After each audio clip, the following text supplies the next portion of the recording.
Nós estamos num mês, é um mês chamado mês festivo, embora muitas pessoas festejem coisas que não mereciam ser festejadas, ou tiram foco, né? Esse mês, embora saibamos que Jesus não nasceu em dezembro, e se não nasceu em dezembro, então não temos ainda autoridade para dizer que nasceu dia 25 de dezembro. Mas se celebra. Algumas pessoas, algumas igrejas dizem assim, não, nós não podemos celebrar porque a gente não sabe, ele não nasceu, então por isso nós não vamos celebrar? Não, nós somos a favor de não idolatrar a data, mas celebrar, festejar o nosso Senhor, não é verdade? Porque é patente, está claro que ele nasceu, mas não só nasceu, ele cresceu, ele morreu por nós, ele vive, ele ressuscitou, ele vive, está entre nós, através do Espírito Santo, a promessa dele foi cumprida. Eu quero falar nesta manhã algo tremendo, que talvez passe despercebido. Não vou falar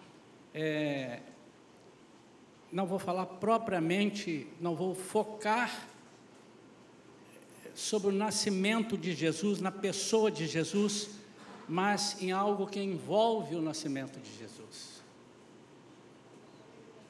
Algo que foi preparado por Deus, e fazer uma comparação com aquilo que acontece conosco. Estou dando título a essa mensagem, A Escolha. Podia ser também o chamado. E eu queria fazer essa comparação, queria que os irmãos, ao final da mensagem, pudessem meditar, fazer uma reflexão. Se você tem sido escolhido, e com certeza Deus tem chamado, Ele disse que chamou a todos, né? A todos quanto Ele chamou, Ele predestinou, e não estou falando de predestinação, mas Ele predestinou, ou seja, eu chamei para que sejam isso. Alguns não são, tanto que esse mesmo pensamento eu posso dizer, muitos serão chamados, e poucos escolhidos, não é verdade? Abra sua Bíblia, Mateus capítulo 1, vai falar sobre o nascimento de Jesus Cristo, a partir do versículo 18.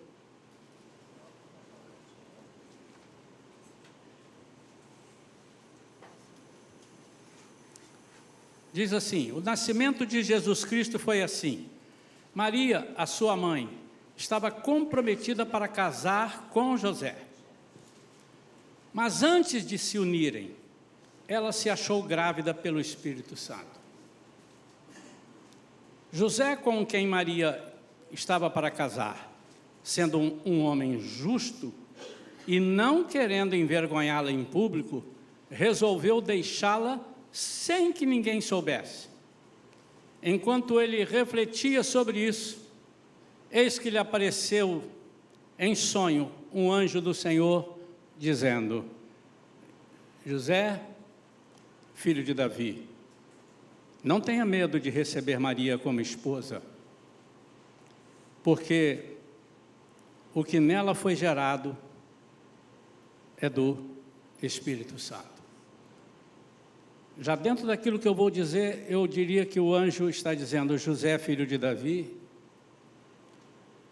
não tenha medo de atender esse chamado, porque o que Deus quer é algo muito precioso para a sua vida. Vamos orar.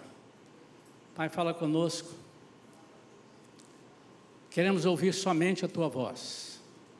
Senhor, que essa mensagem sirva para mim, sirva para todos que estão ao alcance da voz. Que ela possa fazer, Senhor, mudanças significativas nas vidas que precisarem. Que o Teu Espírito Santo nos capacite para entendermos e aceitarmos aquilo que o Senhor quer para a nossa vida. Em nome de Jesus. Amém. Nem sempre a gente entende quando Deus nos chama. Nem sempre. Às vezes, está claro que Deus está nos chamando ou nos escolhendo para alguma coisa, mas entra a mente humana, entram as pessoas com quem Jesus certamente não falou, há coisas que Deus fala conosco e só conosco, e há coisas que Deus fala conosco e fala com mais alguém para haver uma confirmação. E essas pessoas com quem Deus não falou, muitas vezes influenciam a nossa decisão. Às vezes Deus nos chama para fazer algo para Ele, algo sublime, e nós vamos, em vez de conversar com Ele, vamos conversar com pessoas. E o pior é que às vezes nós vamos tomar orientações com pessoas que não estão no nosso mesmo nível de fé, grau de fé. Pessoas que talvez não tenham o menor compromisso com as coisas de Deus. E nós somos capazes de ouvir essas pessoas. E não se assustem, essas pessoas, na maioria das vezes, são pessoas muito próximas a nós, senão nós não iríamos. São amigos, são parentes. Mas eu também percebo que em algumas vezes, alguns conselhos dessas pessoas, não faça isso, é melhor você pensar, você tem certeza que você ouviu isso? Eu não faria. Eles estão fazendo isso porque, pelo lado humano, eles querem proteger, ou eles estão vendo uma coisa para aquela pessoa que ela mesma não gostaria de passar, e digo, se eu fosse você, eu esperava, você é doido. Deus te falou isso? Vou dar um exemplo. Vamos supor que chega um irmão aqui, bem de vida, um irmão que está com a sua vida arrumadinha, e vai conversar, porque Deus falou com ele, e ele vai conversar com alguém, e diz assim, cara, eu senti de Deus, recebi um negócio, para eu largar tudo aqui e ir para lá para a África, para um lugar lá, um povoado. Se você tem certeza que Deus falou isso, amado? Faz isso não. E a sua casa? E a sua empresa? E a sua família? Você vai levar essas crianças para lá? Cuidado, você já viu se lá tem médico? Suas crianças? Sua esposa? Não, Deus pode ter te falado, mas falou que é para agora? Você ainda é jovem. Quando Moisés recebe um chamado, ele é escolhido para ir tirar o povo do Egito, o povo de Deus do Egito, da escravidão, e libertar esse povo, Faraó tentou de todas as formas segurá-lo, e foi fazendo propósito. Quando ele viu que não tinha jeito, as pragas vinham e tal, e não tinha jeito, ele foi começando a oferecer, negociar com Moisés. E uma das negociações que me chama a atenção, parecida com isso que eu estou falando, é quando Faraó disse assim, você vai, quem é que vai? Ele, não, nós temos que levar as crianças. Ele, não, você é doido. Você vai andar com criança no deserto? Imagine hoje. Mais ou menos isso que eu estou falando. Vocês não têm médicos entre vocês? Mas o que Faraó estava fazendo era tentar segurar as crianças, para dali fazer um novo exército para ele, de pessoas. O que ele estava era não tentar proteger as crianças, ele estava tentando anular o plano de Deus. Ali estava patente. Mas algumas pessoas fazem isso porque não entendem o plano de Deus. Quando Jesus disse para Pedro, eu tenho que ir para Jerusalém, porque eu vou para lá, porque eu tenho que ser morto, de jeito nenhum. Abriu os braços, aqui o senhor não passa. Para ir para lá tem que passar por cima do meu cadáver. Mas ele não entendia o plano de Deus, embora ele soubesse do plano de Deus. Jesus já tinha falado. E Jesus disse assim, arreda-te de mim, Satanás. Pedro não era Satanás, mas ele estava influenciado por Satanás. Muitas vezes nós temos influências malignas sem percebermos. Por quê? Eu não quero falar que somos amigos de Satanás, mas eu prefiro dizer que não estamos entendendo os planos de Deus. Inicialmente José não estava entendendo o plano de Deus, mas é natural. Eu quero falar primeiro, quando você não é escolhido. Não é escolhido. Pense quando você não é escolhido. O que você sente? Nós vamos ter uma cantata aqui hoje à noite. A gente fala, gente, está chegando o Natal, vamos orar, porque nós vamos celebrar o Rei dos Reis. E aquele que quer ser rei e não é rei, ele fica muito bravo. E ele vai semear contendas entre os irmãos, ele vai se espernear, ele vai fazer tempestade em copos d'água, ele vai tentar fazer de tudo. Nós já falamos isso aqui, domingo passado falamos de novo. Vamos orar, irmãos, porque nós estamos celebrando o nascimento do nosso Jesus.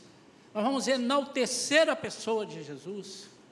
É hora de não pensarmos em nós, pensarmos nas pessoas, pensarmos naqueles que irão ouvir uma mensagem de vida.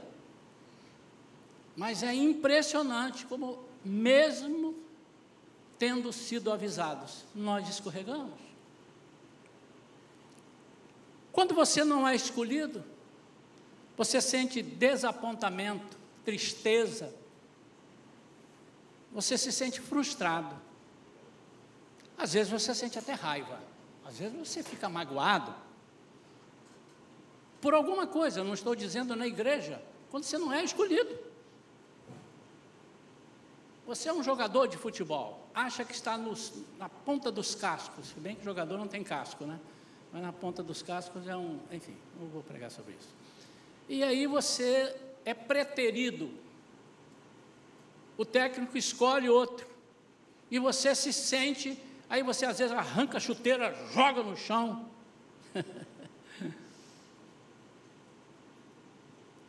O que você não sabe é que você pode ser usado oportunamente. Então, às vezes, quando nós somos preteridos, quando nós não somos escolhidos, quando nós não somos chamados, a primeira coisa que nós sentimos é isso. Poxa, mas eu contava, não é possível. Mas seja por qualquer coisa. Vai vir aí um aniversário. De quem? De fulano. Uau, é de 15 anos. Ih, a cidade vai parar. Eu quero ir lá, eu quero comer muito. Aí você não é chamado, não é escolhido. Mas você fica uma fera. Como se a pessoa não tivesse direito de escolher quem ela quer escolher. Nós não somos assim, pode falar a verdade. Quantos concordam comigo? Fiquem sentados. Todos concordam. Não é verdade isso? Pode ser sincero comigo. Pode ser até que você na hora fique assim, depois você passe, mas fica. Poxa, logo eu. Teve uma família aqui na igreja, que saiu da igreja, porque, como está acontecendo agora, nós estávamos avisando que precisa ensaiar para a cantata, porque eu, pastor Isaías, sou do seguinte, eu vou na Bíblia, nós temos que exceder os fariseus, então nós temos que exceder o mundo. Vocês podem não achar que aqui na igreja tenha tudo do melhor, mas eu procuro colocar, não para ostentar, mas para servir bem. Aí eu detesto um microfone que não funciona, amarrado com arame, com fita crepe. Para com isso, irmão. Mas há pessoas que não entendem isso. É para Deus, vai de qualquer jeito. E não é para Deus, esse Deus não é Deus com D maiúsculo. Para Deus é o melhor. E a pessoa não ensaiou, nenhum ensaio. E no dia ela veio cantar e disseram, olha, ela não sabe. E a pessoa não cantou. E depois ele veio reclamar comigo, pastor, fazer isso comigo? Logo comigo? Eu entendo que ele disse, esse migo dele, eu entendi o que é. Uma pessoa que ajudava na igreja, tinha um dízimozinho razoável, só que ele não imaginava que o pastor Isaías não olha essas coisas.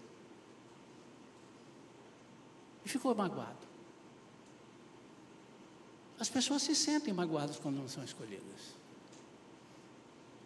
Mas eu quero falar das pessoas, como é que elas se sentem quando elas são escolhidas? É isso que me interessa. Às vezes, ficam magoados. Às vezes, ficam aborrecidos, porque foram escolhidos. Como assim, pastor? Agora eu não entendi nada, você já vai entender. O caso aqui é que Maria estava prometida a José, e certamente José sabia que os dois iam se casar. Se fosse hoje, e eu acho que não era muito diferente, há planos a serem feitos. Vou casar contigo, nós vamos ter 4 filhos. O que você quer primeiro? Eu quero uma menina. Não, era natural naquela época. Eu quero um varão, nosso primogênito. Eu quero que seja um varão. Porque o Messias ainda não havia nascido, vai nascer agora. Mas desde o Antigo Testamento, as pessoas que não tinham filhos, as mulheres, que eram estéreis, e elas acalentavam o sonho de ter um filho homem, porque quem sabe esse seria o Messias. A Bíblia mostra isso, por exemplo, com Ana. Então, eu quero ter um primogênito, e vem o Espírito Santo e fala para esse pai que quer ter um filho primogênito, quer gerir a sua família. Ele disse assim: olha só, José, a sua esposa já está grávida, e está grávida não é de você. Vamos avaliar hoje? José é dessa igreja, é uma das pessoas muito bem vistas. A Bíblia diz que ele era um homem bom, um homem justo, e ele nem queria que a mulher fosse ultrajada quando soubesse que ela estava grávida. Mas ele também falou assim, deve ter pensado: puxa vida, eles vão pensar que eu pulei a cerca antes. Não pode, não, está tudo errado. Mas eu quero andar nas entrelinhas, porque eu quero trazer para os dias de hoje. Não foi assim que eu planejei meu casamento.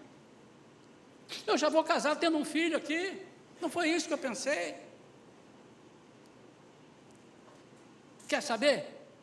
Vou vazar. Em silêncio, quando procurarem, vão me dar como perdido, vão sumir. Aí pensem o que quiserem, mas eu não estou aí para ver as vergonhas. Ele era um homem justo, era um homem reto, era um homem íntegro, mas foi por isso que Deus o chamou, e chamou Maria. Mas ele achou que não estaria contribuindo.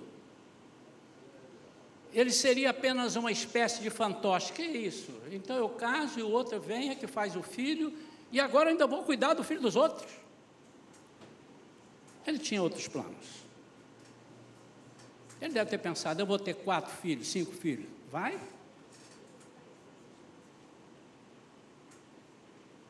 Quando Eucana casou com Ana, será que ele não pensou: eu vou ter 5 filhos, 10 filhos? Os judeus gostavam de ter filhos, né? E não teve, até o momento em que Deus teve que intervir. Às vezes nós fazemos planos, mas a resposta certa vem da boca do Senhor. Nós temos que pensar nisso. Ele tinha certamente outros planos. A Bíblia não entra nesses detalhes, mas ela me deixa a minha licença poética. Se eu fosse gravar esse capítulo aqui no The Chosen, eu iria colocar isso, José falando: puxa vida, não foi assim que eu planejei, eu contratei um buffet, a mulher já vai entrar grávida, e não é meu. Quando eles perguntarem, eu falo: não é meu. Eu falo que não é meu ou eu falo que é meu? O que é que eu vou fazer? Não, nessa situação eu preciso dar o fora. Nós podemos fazer planos, mas antes devemos ouvir a voz de Deus. Não havia nenhuma garantia de que os projetos de José dariam certo. Mas Deus nunca nos coloca em posição de inferioridade. Anote isso. Em nada na nossa vida. Até quando nos parece estarmos em desvantagem, Deus nos honra. E eu quero falar sobre a honra da vida de José, com a posição que ele toma. Mesmo o Espírito Santo diz: José, filho de Davi, não tenha medo de receber Maria como esposa, porque o que nela foi gerado é do Espírito Santo. Ele pode dizer: não, eu não estou com medo, mas eu estou raciocinando razoável aqui, arranja outra aí para ser, porque vai ser pai adotivo mesmo. Mas quando ele falou, foi gerado pelo Espírito Santo, É como se José tivesse ouvido: opa, opa, opa, a coisa agora mudou. Então a minha esposa vai ter o Espírito Santo dentro dela. Peraí, a minha esposa vai gerar o Filho de Deus? Eu quero participar disso. Agora já não me interessa mais o que as pessoas vão pensar, mas eu quero participar disso. E eu quero falar um pouco sobre isso, ou mais tempo sobre isso. Em Filipenses 3, 7, 8, falamos disso recentemente aqui. O apóstolo Paulo diz: aquilo que antes para mim era lucro, eu considero agora como perda, por causa de Cristo.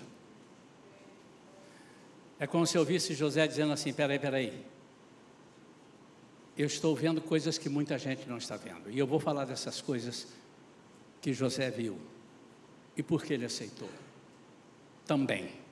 Primeiro, eu já disse, ele teve o Espírito Santo como algo sublime. Ele disse: o quê? O Espírito Santo vai gerar?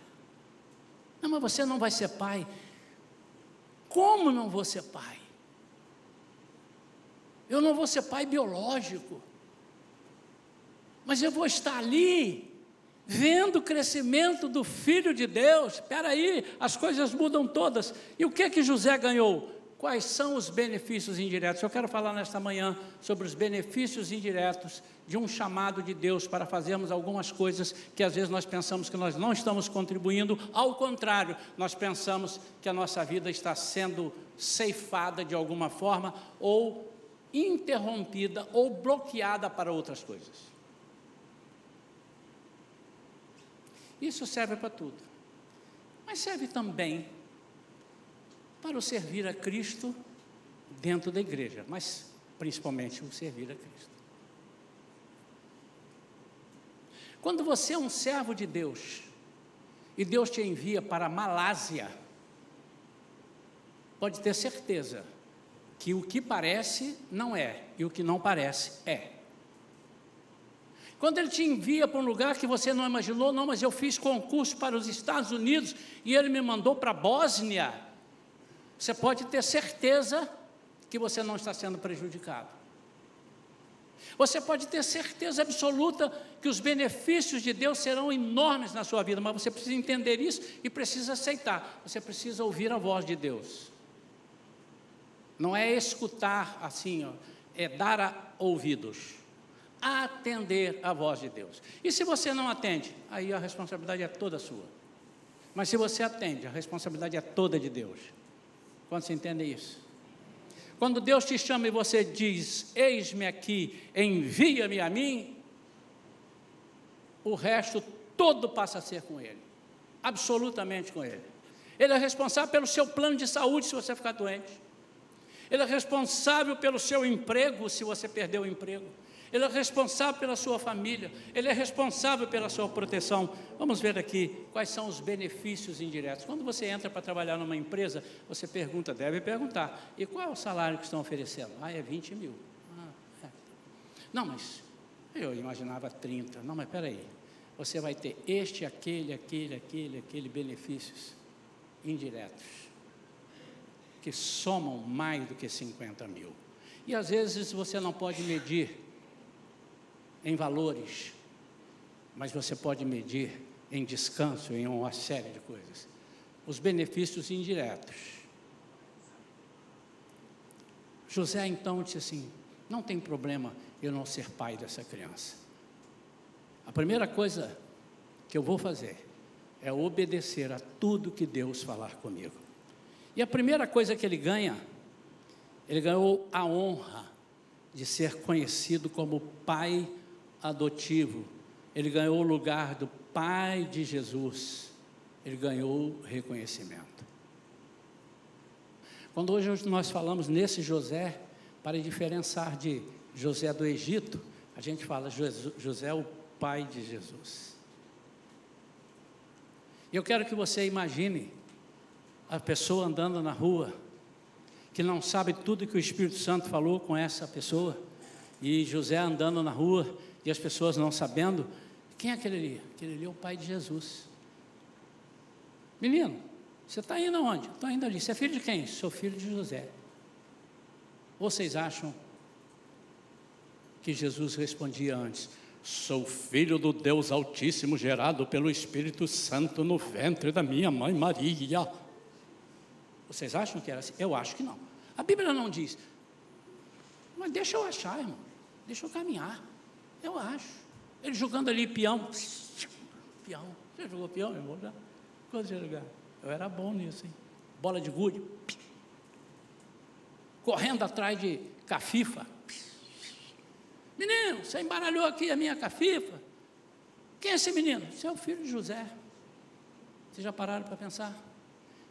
Embora ele não fosse genuinamente o filho de José, José disse assim: foi-me dado o privilégio de dizer que eu era o pai desse menino. Mas eu entendo que eu não posso assumir tudo, até porque não é lucro para mim eu assumir tudo. Vou deixar a bola rolar, porque os meus benefícios serão muitos. Por exemplo, o segundo, ele ganhou a presença de Jesus na sua casa. Uau! Ficou feliz, né, irmão? Ele ficou. Lembram de Obed? Ele foi abençoado por causa de uma presença. Presença de quê? E que era a arca? A presença de Deus. Ficou na casa dele por causa da arca. A família dele, a casa dele foi abençoada. Quando José ouviu, gerado pelo Espírito Santo, na mesma hora, o computador dele fez assim, pum, apareceu na tela. Tudo de responsabilidade de Deus. Esse menino vai morar na minha casa. Eu terei a presença de Jesus. Eu já vi famílias gritando, eu já vi gente chorando, eu já visitei casa, já fiquei hospedado em casa de irmãos por essas caminhadas minhas por aí afora. E já vi homem ou mulher, o marido ou a mulher, dizer assim: pastor, essa casa aqui é um inferno.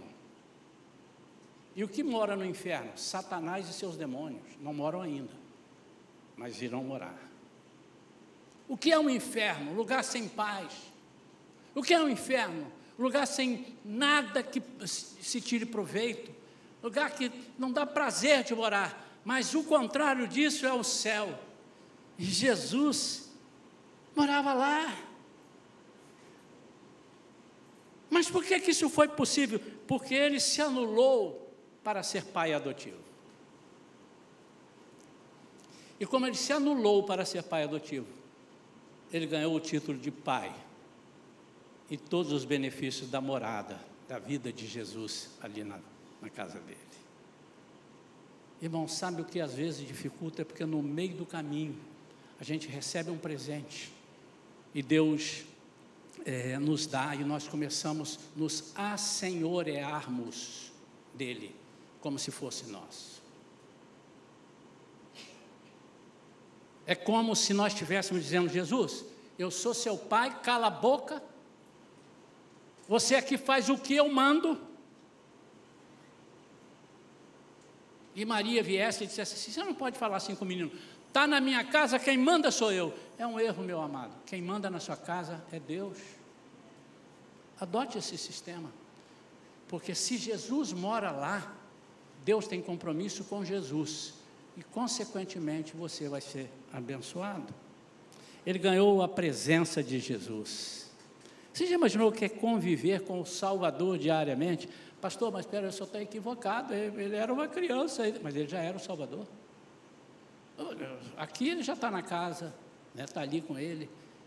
Mas lá, quando os magos do Oriente vieram visitá-lo, já reconheceram como rei, como Salvador, como escolhido. O erro é que muitas vezes, ontem ou anteontem, eu estive em algum lugar e eu falei: Deus abençoe sua vida. Aí a pessoa me respondeu: o menino Jesus te abençoe. Eu falei: não, esse menino eu não quero. Eu quero o Jesus que não é mais menino. É uma falha nossa pensarmos e falarmos em menino, porque o menino ainda não cresceu, não morreu na cruz, não venceu e não fez nada, porque ele ainda é menino.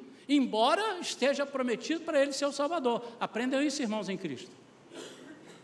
Ele nasceu para crescer, morrer, e também não é um Jesus morto, por isso que nós não temos Jesus pendurado na cruz, porque o nosso símbolo é uma cruz vazia, símbolo de vitória, ressurreição. Amém ou não amém?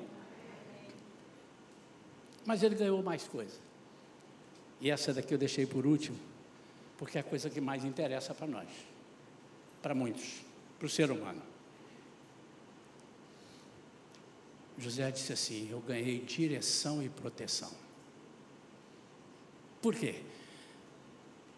Porque ele estava debaixo de um guarda-chuva protetor, que tinha o intuito de proteger primeiro a Jesus, e consequentemente, todos que estivessem naquela casa. Uau! Você não vai dar um uau? Não, eu disse, glória a Deus, eu quero um uau. Obrigado pela espontaneidade dos irmãos. Uau! Para pensar um minuto, irmão. Para pensar um minuto. É viver na aba. Eu brincava com as minhas filhas e com a minha esposa, vocês vivem muito na minha aba aí, brincando, né? Porque às vezes algumas pessoas quando eu ia cantar em algum lugar, falavam, pastor, eu vou oferecer uma vez em Búzios, né? Você vai dar um passeio de escuna, com tudo pago. Você vem sozinho? Não, estou com a minha esposa e 2 filhas. Né? Vem todo mundo, elas, uhul! Eu falei, vocês estão na minha aba. É uma brincadeira à parte, né, irmãos? É uma brincadeira. Mas você já imaginou você viver na aba de Jesus? Para pensar nisso. Deixa eu confessar para os irmãos, eu nunca pensei nisso. Pastor, o senhor não é um pastor, o senhor é um herege. Não, você já pensou? Vem para o meu lugar e assuma aqui o pastorado. Eu nunca pensei, estou sendo sincero com os irmãos. Eu pensei, preparando essa mensagem, eu falei, Jesus, eu nunca pensei nisso. Proteção e direção, você quer coisa melhor?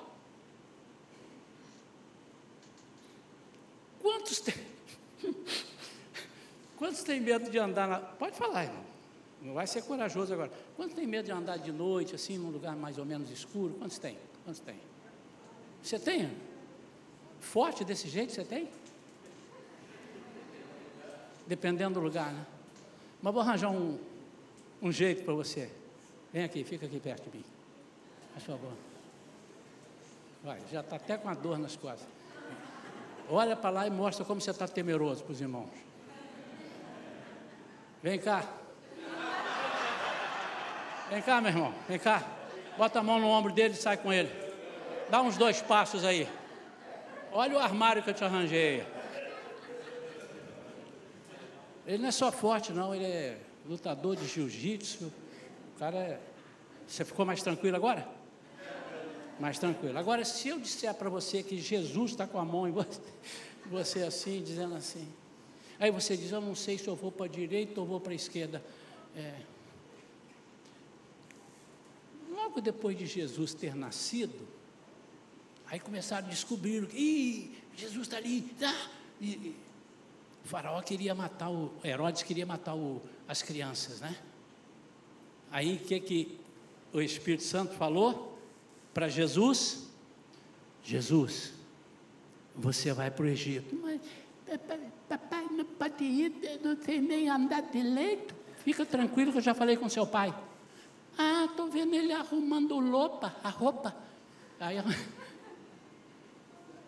Aí José, quem foi protegido? A família toda. Por quê? O foco era Jesus. E quem estava debaixo do guarda-chuva de Jesus? José e Maria. Amém ou não amém? Fala para mim, você já tinha pensado nisso? Seja sincero. Quem não tinha pensado faz assim. Os outros todos tinham pensado. Não tinham pensado também. Ganhou proteção e direção. Amados, eu quero falar um pouco sobre proteção e direção, falhas que nós criamos para nós. E agora, eu vou dizer, meu irmão, esse camarada ele é forte, mas ele não é 2. Se a pessoa vier com a arma, você vai fazer o quê? Correr junto com ele. Amém ou não? Porque você pensa na sua vida primeiro. Mas o Senhor tem poder do cara atirar e a arma falhar, ou não tem? Porque eu já vi testemunhos assim. Muitos testemunhos. A pessoa vir a saltar, o revólver falhar, ou então ele não enxergar, ou então ele enxergar 4, em vez de 1, ele enxerga 4. Ele disse, não podemos com 4, mas não tinha 4, eram os anjos que ele viu. Eu já vi esse testemunho, eu não estou inventando, irmãos, eu já vi. Quantos já ouviram testemunhos semelhantes a esse? Pronto. E às vezes nós pensamos que a nossa proteção está nos valores que eu tenho guardados no banco. Basta o governo dizer assim, olha, para equilibrar a nossa economia, nós vamos congelar tudo. Isso já aconteceu. E eu não quero que aconteça. Mas se o presidente falar, aí você diz assim, eu vou recorrer ao Supremo Tribunal Federal. São vocês que fizeram, irmão, não fui eu não.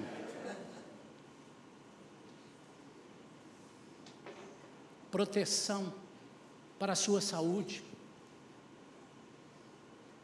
O homem faz planos, mas a resposta certa vem da boca de Deus. Então vale a pena eu abrir mão de tudo. Então é melhor eu não ter filho, mas não é isso que Deus quer. Ele só quer o seguinte, o primeiro é meu, e eu agora consigo outros para você. Só para te lembrar, Jesus foi o primeiro filho de José, mas não foi o único. José e Maria tiveram mais filhos. Existia no Antigo Testamento uma mulher chamada Ana, e ela queria um filho, porque eu já disse aqui, primeiro que naquela época não ter filho, ser uma mulher estéril era terrível, mal falada, assim, improdutiva. Uma mulher dessa é improdutiva. Aí podia se casar com outro. E Eucana, o marido dela, casou com Penina. E ela deu filhos a ele, mas ela queria um filho. Ela disse assim, eu tenho direito, eu quero um filho. Mas um dia ela orando, clamando ao Senhor, o Senhor deve ter falado assim, faz o seguinte, eu vou te dar um filho, só que esse filho é meu. Você me entrega? Era a hora dela dizer assim, deixa eu dar o segundo. Porque eu estou querendo há tanto tempo, o senhor não acha justo? O primeiro o senhor vai me dar e ainda vai tomar? Não foi essa conversa, mas essa conversa pode ser dita assim, porque estava no coração de Ana, e ela disse assim, se o senhor me der um filho, eu vou entregar para o senhor. Ele vai ser meu, mas o senhor é quem vai usar. E foi isso que aconteceu. Vem Samuel. E eu queria perguntar, Ana só teve esse filho, amém ou não? Teve mais 5 filhos. Veja lá no capítulo 2, e você vai ver Samuel, 1 Samuel, vai ter lá em Samuel, tá bom? Mais 5, por quê? Porque o primeiro foi para Deus. Quando nós dedicamos a nossa vida primeiramente a Deus, nós somos muito, mas fartamente abençoados. Então eu tenho proteção em todas as coisas. Quando eu dedico a minha vida para Deus, é uma bobagem nós pensarmos, eu vou falar de coisas aqui, porque é o que acontece. Embora as pessoas, não, esse negócio de igreja é muito secundário e tal, é muito relativo. Não é relativo. É nesse momento que você está aqui ouvindo essa palavra, mas é nesse momento que você vai ter oportunidade ali fora no café daqui a pouco, dizer para a pessoa, você está triste, deixa eu orar por você, e se você estivesse em casa, você não estaria orando por essa pessoa. É um lugar de servir. Entrega o teu caminho ao Senhor, confia nele, tudo mais Ele fará. É assim. É o que está em, confere aí para mim, 2 Coríntios 6,10, acho que é, 2 Coríntios 6,10, se não estiver errado, está em 2 Coríntios. No finalzinho do versículo, ele diz que nós devemos viver como, ele vai falando como algumas coisas, e ele diz, como nada tendo, é isso mesmo, mas possuindo tudo. O que José fez, falou o seguinte, caramba, eu vou abrir mão dos meus propósitos para seguir os propósitos de Deus, e o lucro vai ser absurdo. Primeiro, ele teve a honra, depois ele teve a presença de Jesus, isso é coisa maravilhosa, tudo que Deus mandava para Jesus, alcançava a família de José. E depois ele teve proteção. Mas além da proteção, ele teve direção. Não adianta ser protegido. Vou proteger você, vou colocar você num bunker. Você não vai para lugar nenhum. Você está protegido, mas você não tem direção. Você não tem propósitos. Você não tem sonhos. Você está preso ali dentro. Uma vez eu ouvi uma pessoa que estava presa dizendo assim: não, eu fiz isso e tal para eu ser protegido, porque na minha cidade o negócio está tão bravo que o lugar mais seguro para mim era dentro da cadeia. Eu roubei lá, fiz alguma coisa e me prenderam. Então aqui eu estou seguro, mas está sem direção. E a direção de Deus para José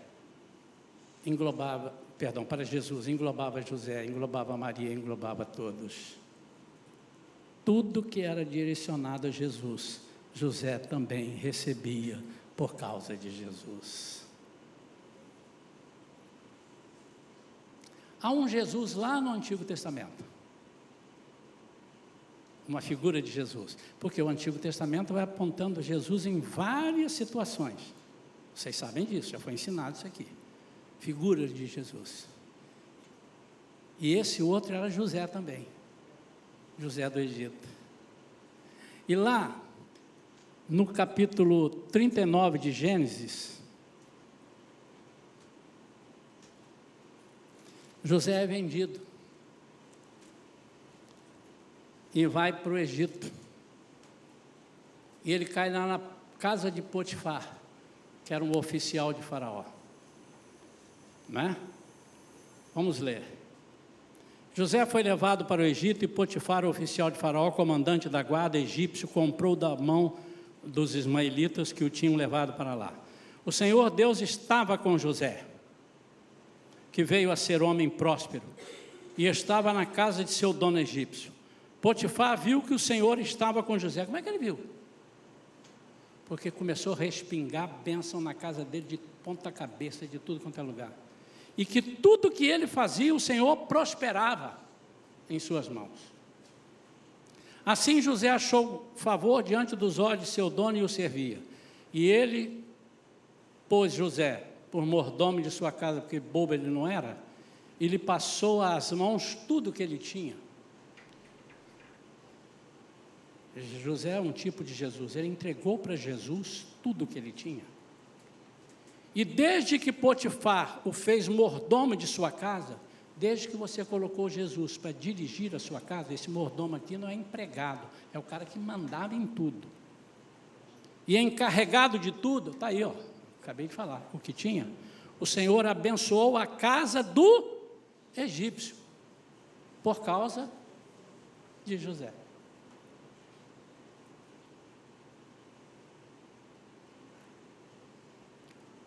Quero concluir. Você está sem direção?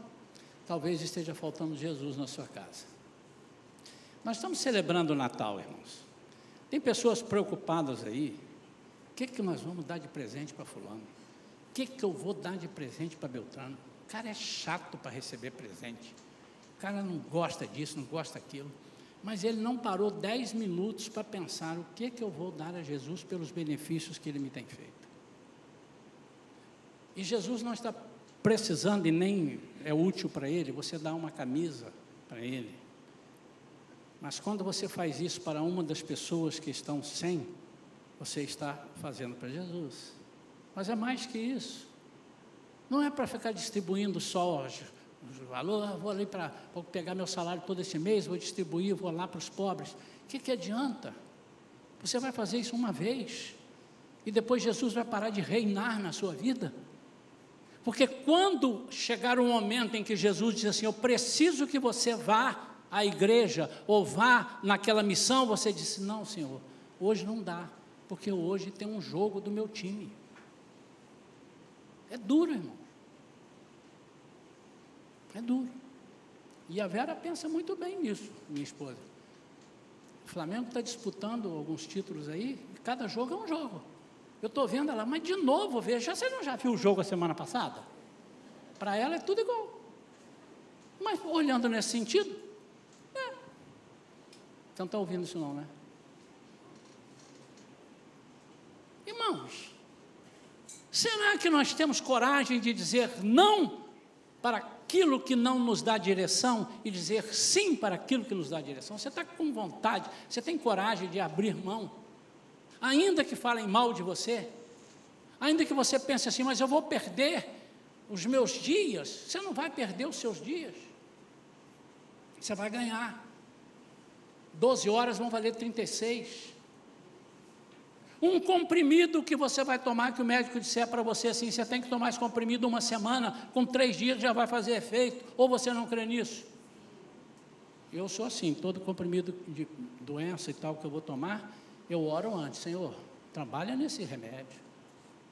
Isso não é fanatismo, ele pode estar falsificado. Quando eu estava no hospital, eu falava assim, Senhor, duplica a ação desse remédio. E eu vi muitas vezes o médico disse, olha, interessante, era para ficar bom daqui a 2 dias, já está bom, em 1 dia. Aí eu disse assim, porque é biônico, é remédio biônico. O que é remédio biônico? Eu oro antes de tomar. Você já pensou em abrir mão dos seus planos, dos planos de Deus, por pensar como você seria ultrajado ou prejudicado? Irmãos, eu vou falar uma coisa aqui, não fiquem bravos comigo, não estou mandando indireta para nenhuma irmão. Na verdade, estou mandando direta mesmo. Nenhuma indireta. Se vocês ainda não sabem, eu oro para tudo que eu vou fazer aqui na igreja. E se eu vou convidar um irmão ou uma irmã para participar de um ministério, você pode ter certeza que eu estou orando. E depois de orar alguns dias, eu oro com mais alguém, eu oro com a minha esposa, depois eu oro com os outros pastores, e eu espero Deus confirmar. E o que me entristece é que quando eu vou falar com a pessoa, ele disse assim, a pessoa, não sei, eu vou orar. Não, você pode orar. Aí depois a pessoa ora e me dá o contrário. Ou então, pastor, é melhor não, porque agora eu estou preocupado com as coisas que eu vou fazer. É verdade, irmão, você está preocupado, você devia estar preocupado ou despreocupado, que você vai trabalhar metade para resolver os seus problemas, porque a outra metade Deus vai fazer, você está debaixo do guarda-chuva de Deus. Por favor, irmãos, não quero que a partir de agora, o pastor falou assim, quando ele fala, pois não, pastor, eis-me aqui. Não, não é isso, não. Eu só estou te dizendo para você entender que Deus só tem uma boca. Você agora consegue entender a importância de termos Jesus na nossa casa e nos nossos negócios?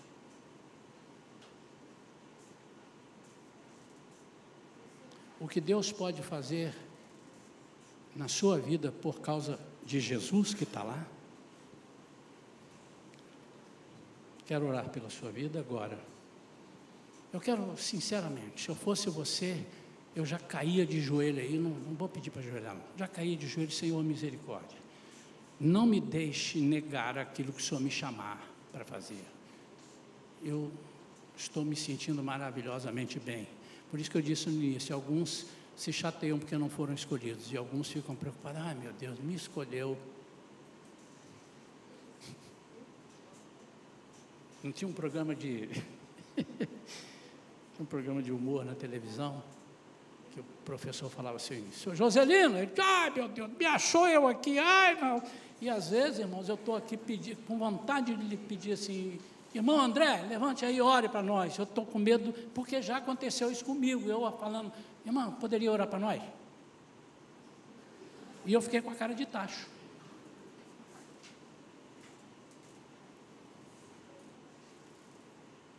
Fiquem tranquilos, irmão. Só estou dizendo que eu já passei, eu tenho direito de falar, eu estou velho, irmão.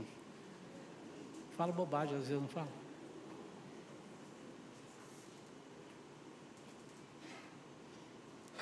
Mas eu quero orar pela sua vida. Eu não quero que você diga, ano que vem tudo será diferente. E cante uma música, esse ano não vai ser igual aquele, como é que é? Sei lá, tudo que passou. Filho, não se trata de ano, nós aqui fazemos também virada do ano, culto da virada, vamos ter o nosso culto da virada e depois a nossa ceia depois da meia-noite, vamos ficar aqui até de madrugada, conversando, brincando, saboreando os quitutes. ok. Mas no outro dia, é tudo igual, irmão. O Salvador do dia 31 é o mesmo que está no dia 1. Ele não vem com roupa diferente, mudou, fez maquiagem. Não, é a mesma coisa. Os dias são iguais. Os homens separaram assim. Eu não queria que você fizesse para o dia 31. Vamos ficar de pé. Para o final do ano. Eu queria que Jesus falasse ao seu coração. Se Ele não falou, Ele vai falar ainda. E você diz: Senhor, usa-me naquilo que o Senhor quiser. Eu quero estar debaixo do seu guarda-chuva protetor. Pai, em nome de Jesus. Eu estou orando aqui agora, Senhor, por essa plateia, por esse povo querido que está aqui. Eles poderiam estar em qualquer lugar agora, jogando bola na praia, mas resolveram estar aqui e ouviram a palavra, foram alcançados pela Tua palavra. Senhor, manifesta-te na família deles, de cada um deles. Senhor, dá um entendimento que eles possam parecer não tendo nada, mas possuindo tudo. Mostre para eles o lucro, as vantagens, os benefícios indiretos, que é o de termos Jesus em nossa casa. Não sendo gerado por nós, mas sendo gerado pelo Espírito Santo. Ajuda, Senhor, que cada família aqui tenha desprendimento total para dizer: Senhor, o Senhor manda aqui. A minha casa te pertence, meus negócios te pertencem, a minha família te pertence, a minha saúde, tudo te pertence.